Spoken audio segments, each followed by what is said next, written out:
Hey everybody, Danielle Noyce here for the 1 Degree Outside Weather Network as special evening essentials because it's actually going to rain. It's been a while since we've been able to say a wet, raw day. You need the wet weather gear. In fact, took a look at some stats today and spent some time to driest fall, climatologically speaking, which is September, October, and November combined. Of course, we still have 10 days left in the month of November, but we are in the #1 slot. This is just 4 examples. Hartford, Connecticut, 1.3 inches. Worcester's had less than 2 inches this fall. Boston just over that, and Concord, New Hampshire, less than 4 inches, but still puts us in the #1 slot for driest fall. Now, we are going to add to these amounts over the next 24 to 36 hours as the rain moves in. This evening, it's partly to mostly cloudy. The clouds are going to fill in, some coming in from the west, others coming in off the ocean as that wind turns onshore. Fairly light though, mid-40s overnight tonight, some 30s that I'll show you in a second in far northern New England, with a couple of showers possible and rain filling in across southwestern New England first between about 2 and 4 a.m.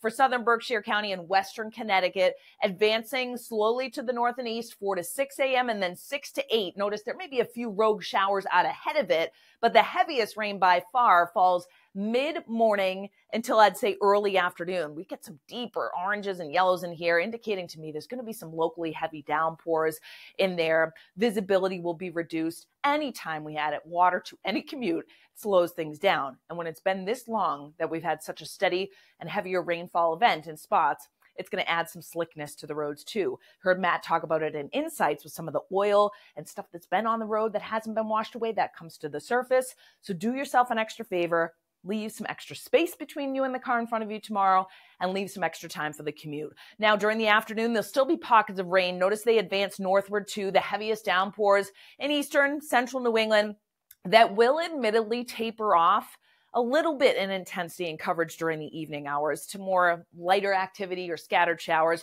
Notice a little bit of blue and pink showing up here too. We may mix with some wet snowflakes above about 2,000 feet in elevation up the spine of the greens and the northwest whites. No big impact, but there will be some flakes by tomorrow evening that start to mix in at times. How much rain falls, I'm going to take things out through tomorrow evening. There'll be a little more after that, but for the most part, we're talking about 3/4 of an inch to an inch of rain for southern New England.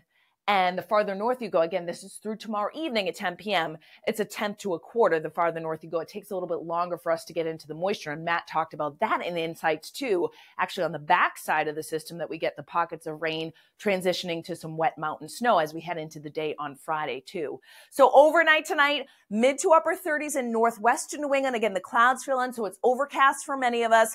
Right around or just over 40 in many spots in central and eastern New England. That wind off the ocean right around 10 miles per hour. Raw feel tomorrow. The kids definitely want the umbrella with them or the raincoat or the hood to pop up.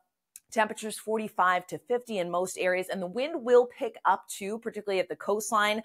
During this evening and overnight tonight, it's generally light, but notice tomorrow that wind picks up out of the east, northeast at times, and will be about 10 to 20 miles per hour. So that will add to that kind of raw, damp, dreary feeling. Some gusts over 30 from the coastline of eastern Massachusetts back down to Cape Cod and maybe along the south coast of Connecticut by tomorrow afternoon and evening. What happens after that? Matt talked about it in Insights, took you through the weekend in detail, including a look at some of that mountain accumulation. We'll have an update to that tomorrow as well. And of course, more weather for you tomorrow morning too.